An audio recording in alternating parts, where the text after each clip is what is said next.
going to be sharing 10 activities for toddler language development.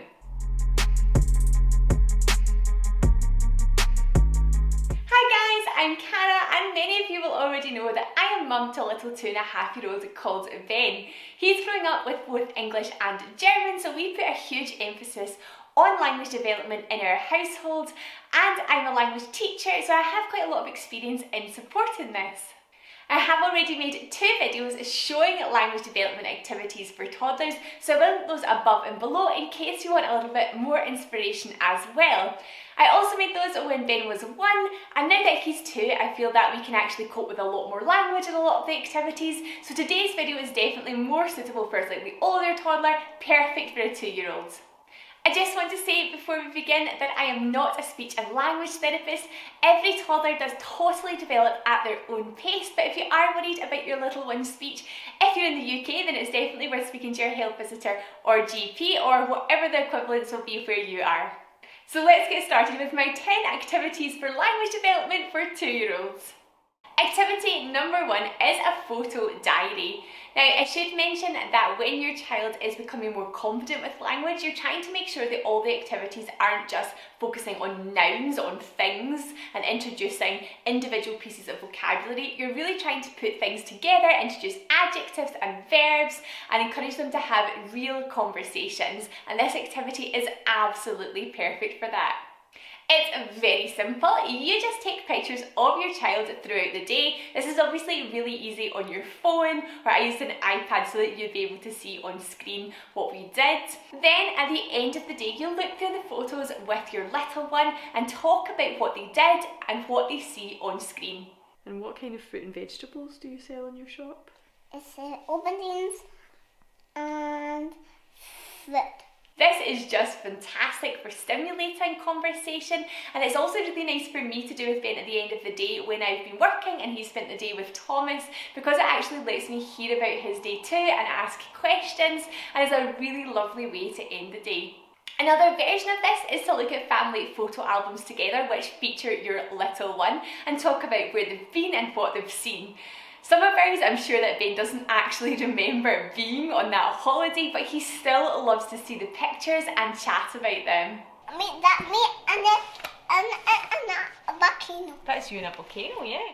Activity number 2 is card sequencing. One great way to do this is to use one of your toddler's favourite books. I used Goodnight Gorilla, which is a fantastic story because it actually doesn't have any words, which is perfect for bilingual families like us because we can just make up the story as we go along. I took photos on my phone of the main pages where the main events in the book happened and then just printed them out onto little cards. Together we looked at all of the pictures and we talked about what happened at the start of the story, then what happened next, what happened after that, and what happened at the end of the story, and we put them together in the correct order. Was passiert danach? Some of them put back. Oh, nochmal! This is great for introducing that idea of timeline and all the language associated with that. And it's also great for Ben to actually talk about what he sees in the picture and what he knows actually happens in the story. You'll see that many of the activities that I'm sharing today do use books as a stimulus. I genuinely feel that books are so powerful in supporting language development. We are huge readers in our household, and I do think that that's the main reason that Ben speaks as well as he does, just because we expose him to so much language through books. Another book-free version of this sequencing activity is to use action cards. So print out pictures of young children doing various different things with their bodies. Then you can start by laying them out and giving your toddler instructions following the sequencing, using words again like first, next, then. Then you can also switch and your toddler can give you the instructions again using these cards and laying them out in a timeline.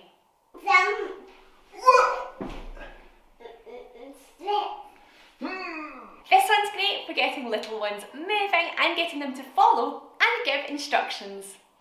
My next activity is a classic, and that is to use story stones.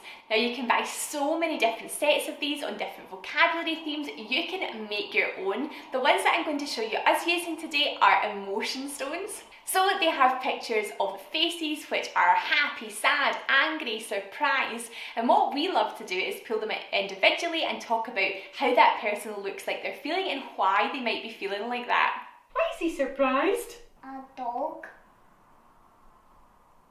Riding on a kangaroo. A dog riding on a kangaroo. These are the most surprising things I've ever heard. I love the creative answers that Ben comes up with when we do this activity, and for me this is just such important vocabulary to make sure that your child has a grasp of at a young age so that they're able to share how they're feeling with those around them. What makes you angry, Ben?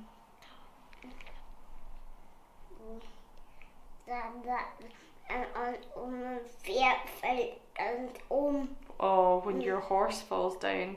If you're using stones that have pictures of things on them, you might want to do the same and pulling them out individually and having a chat about them, or you might want to pull out more than one and actually put them together in a story.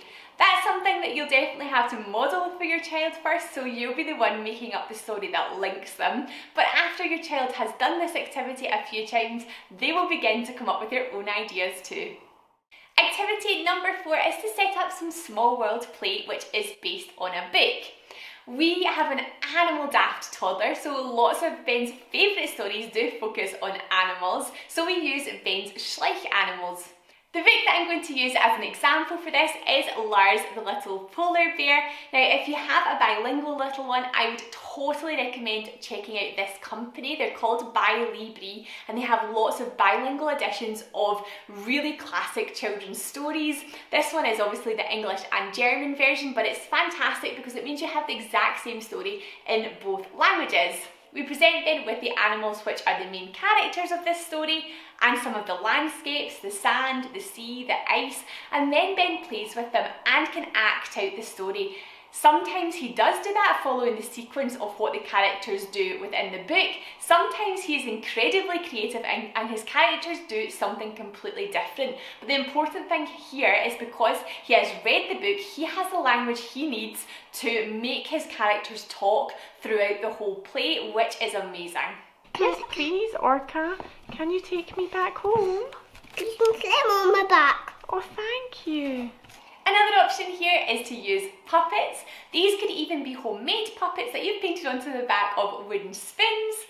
We do have a set of puppets which match Ben's book Hand of Surprise, which is one of his all-time favourites. And again, it's amazing to watch him use the language from the book in his play to recreate the story. Elephant. What's the elephant going to steal?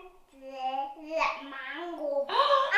My next recommendation is to use sensory play. Now sensory play is something that many of us do with our little ones anyway, but it is such an opportunity to introduce rich language. So for example, if your little one is playing with ice, there are so many adjectives that you can talk about. Does it feel cold? Does it feel hot? Does it feel slippery, smooth, wet? Slippery and cold.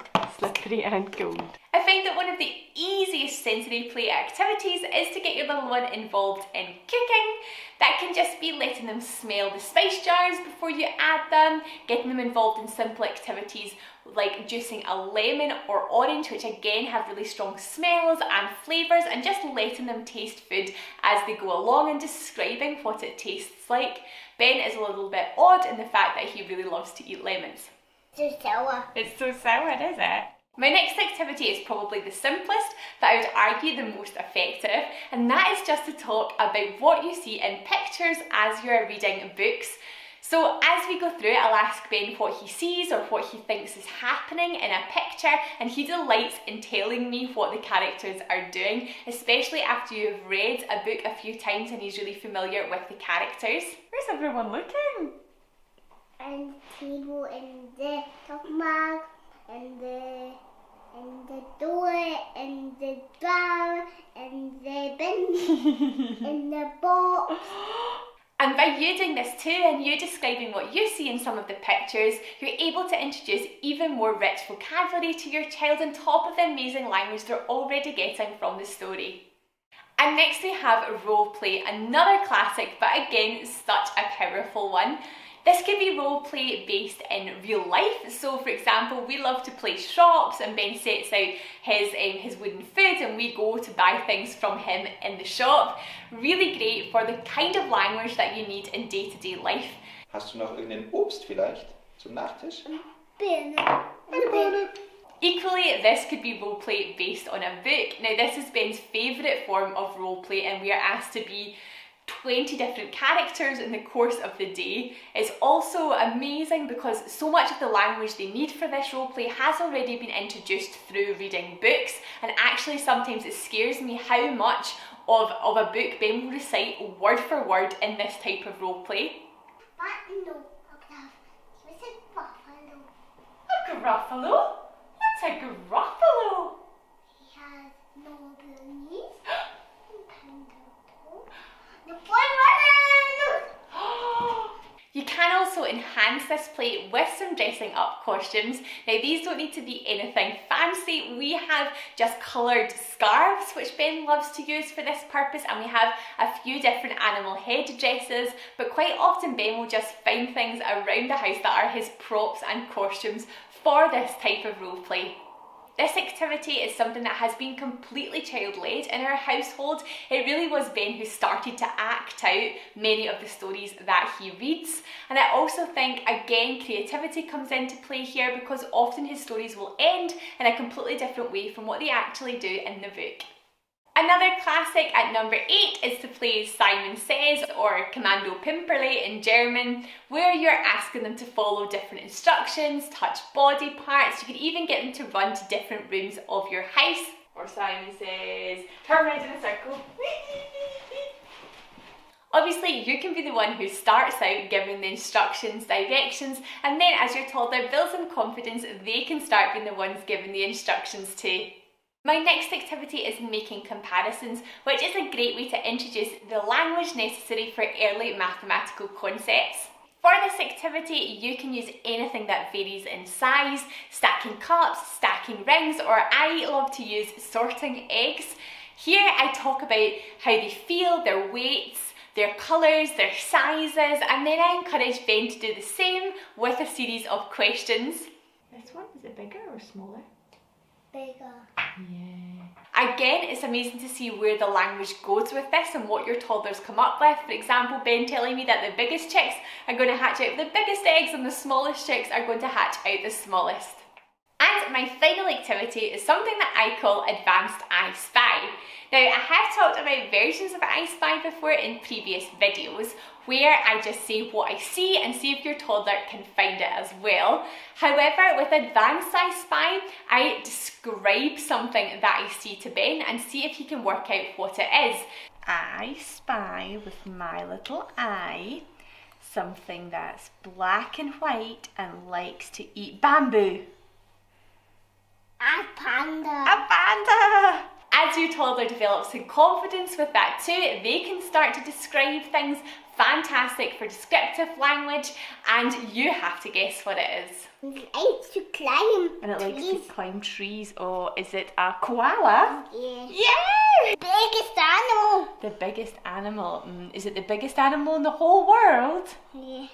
Is it a blue whale? Yeah. Yeah! Biggest animal in the world. Recently, I've started to introduce some sounds into this too. So I'll say to Ben, it starts with an A, B, K, D, just to introduce an early understanding of phonetics, and that's something that we'll really build on in the coming year as well. Now, I'd love to know if you have any other language activity ideas. Please drop them below in the comments so that other parents can read your fantastic ideas. And if you've enjoyed today's video, if you've got some value, please hit the like button and subscribe if you've not already, and would like to see more toddler language development activities and plenty of toddler activity ideas. Thank you so much for joining me today. I will link all the products that we used today down in the description box too, in case you're interested in getting any of those, and I hope you'll join me in another video. Bye bye!